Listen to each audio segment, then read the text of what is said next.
Hi, welcome back to Mr. Menta's ELL classroom. Today we're going to be starting a new textbook. This is one of my favorite books to use to teach English. I've been using it for a long time. This is the side-by-side third edition, book 1. I like to call it the blue book, as opposed to book 2, which is red. So I've used this book all the time. This is for students who know their letters and numbers and can put together the letter sounds to make words.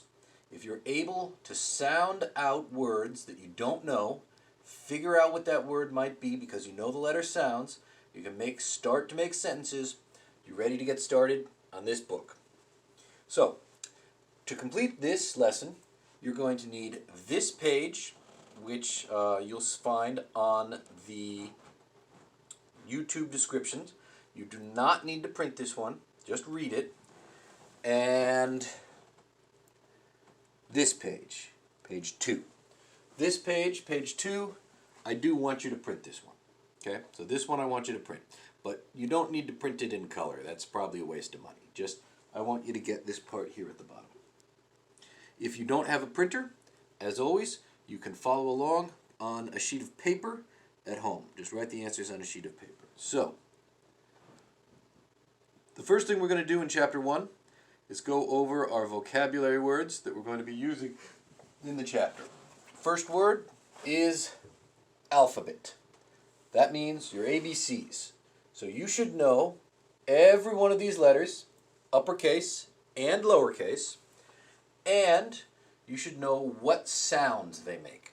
And you should also know those special cases, like when we put S and H together, what sound does SH make? If you don't know, you can go back and review some of your previous lessons. It should be sh, by the way. Sh, that's SH. So that's the alphabet.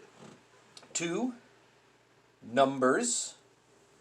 We should know our numbers. 0, 1, 2, 3, 4, 5, 6, 7, 8, 9, and 10. Okay, next, this is a very important word down here. Name. Like this person's name is Maria. Maria is her name. My name is William Menta. That's my name. So make sure you know this word, name. Then, address. Okay? Address. Address is this here, where we have a number and a street that tells us where a building is. Every building, every house, school, business, they all have an address. You know, like 235 Main Street. That's this building's address. My address is 8128. Should I tell you my address? I'll trust you. Veterans Drive, Southwest. Okay? That's where I live. It's a number and then the name of the street that my house is on. That's your address. So we're going to be talking about addresses a lot here. And last, got a big word here, but we can use our picture to give us clues. This says telephone number, you know, or just phone number for short. Okay? So telephone is a word people don't even say much these days. A lot of times we just say phone. But the word phone is short for telephone. The full word is still telephone. So telephone number, that's again something we're going to be talking a lot about in this chapter. All right, so if you see this word, are you going to be able to read it? If you see all of these words, you should be able to read all of these words and remember what they mean. Let's go over them one more time. Alphabet, numbers, name, address, telephone number, or phone number. Okay, we're going to keep using those in this chapter, so make sure you know them. Let's go on to the next page.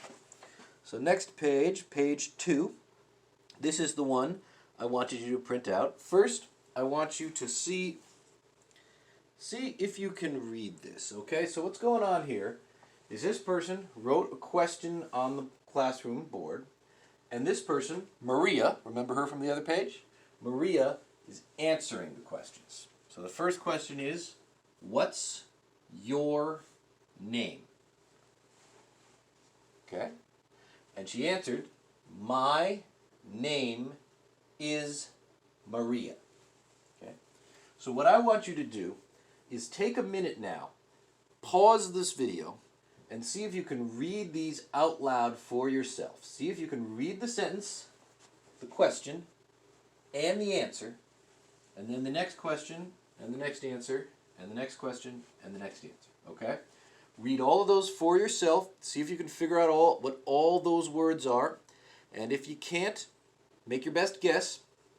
Then once you're done, come back to me and I'll read them for you. Okay? So first, I want you to pause this video and read those for yourself. Okay? Can you do that? Pause the video now and read this. I'll wait.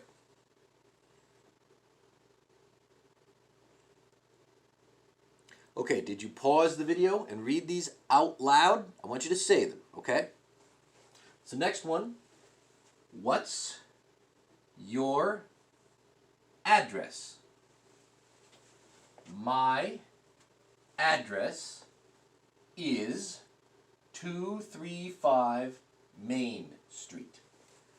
And when we're giving an address, by the way, we usually just say the number. 235.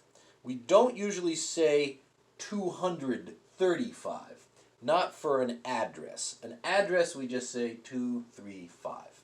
That's how we usually work those. Okay. What's your phone number? See how we're using the words from the other page? I hope you remember them.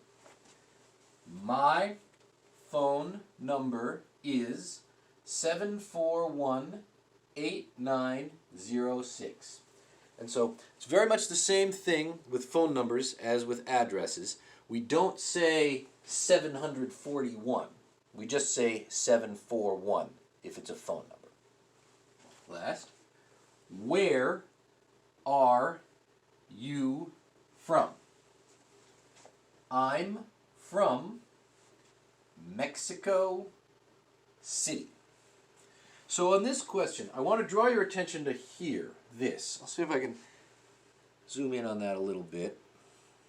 Not the greatest picture. But over here, this word is where. Where. Up here, this is what's.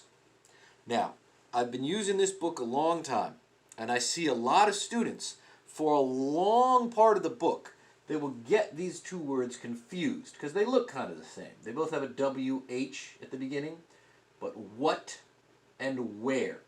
Those are two different words. I want to keep that clear right now, the first time we talk about them in the book. What and where are not the same. Okay, so keep your eye out for that. Keep your eye out and pay attention. Okay? All right, good job reading. Now let's go on to some writing.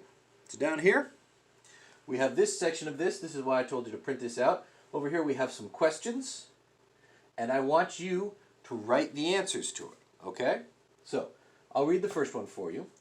What's your name? So your answer should be a sentence, not one word. I don't want you to just write, Musa or Enrique or whatever. No, or not one word. Write, my name is, and then the answer. My name is Mohammed. Okay? And don't forget a period at the end. Okay? So up here, it should look like this. So she said, my name is Maria. You write, my name is, and then write your name. Okay? The same thing for each one of these. Read the question, then write the answer as a complete sentence. My something, usually, except for this one, because it's different. All right, so go ahead now. Now it's time to read and write. So pause the video again and write the answers to the questions. Once you're done, unpause it, and I'll talk about them with you, okay? So, but I'm going to take a minute now and say something I say a lot, which is I hope you actually pause the video and write the answers. The writing is what helps you learn here. If you just watch these videos but don't do the writing part, you're just going to forget everything. You're not going to really learn. It's not going to stick. So It makes no sense to me. It would do you no good to watch these videos if you don't write. So you want to write. Writing is good. Make sure you pause the video and do the writing, okay? So, pause the video now and write the answers to these questions. Once you're done, unpause it and I'll talk to you. Okay. Alright, did you pause the video? Okay. If you paused the video and wrote the answers, let's go over them. I did this already. What's your name? My name is Mr. Menta. My name is Mohammed. My name is Elizabeth. Whatever. Okay? What's your address? So again, you should write my address is, and then write your address here. If you don't know your address, ask your parents. This is a very good thing for you to learn. It's very helpful. Everyone should know their address. What if you get lost and you need to find your way home, okay? What if you need to type it into Google Maps at the very least? Knowing your address is important. So if you don't know your address, ask your parents. Write your real address here, okay? You should have a number and a street, okay? What's your phone number? You should write my phone number is, and then a number. It should be 7 numbers long, okay? Again, get your real phone number. If you don't know, ask your parents. This is a very good thing for you to start learning. Everybody should know their phone number, okay? Where are you from? I apostrophe M. An apostrophe, it's like that comma, that dash in the air. Okay? I apostrophe M from. Where are you from? I'm from, I don't know. California, Florida, Michigan. I'm from a lot of places. But the important thing is that this is a good thing to ask your parents too if you don't know. Where are you from? Maybe you're from Tacoma. Maybe you were born in Tacoma. Or maybe you're from somewhere else. Ask and find out. Every one of these, I want to make sure you have a period. That's my main grammar lesson for this today. See this? Period. Period. Period. I won't go over everything I want your sentences to have because I don't want to do too much at once, but I do want to make sure you remembered your periods. Did you remember to put a period at the end of your sentences? Okay. Good work. That is the end of the first video. You can go on to the next video now, or you can go on to the next video tomorrow. Each one of these playlists, which is about 1 chapter in the book, are meant to be finished in a week. Okay? So you can pace yourself a little bit. Do at least 1 video every day. All right? I'll see you in the next video. Good job.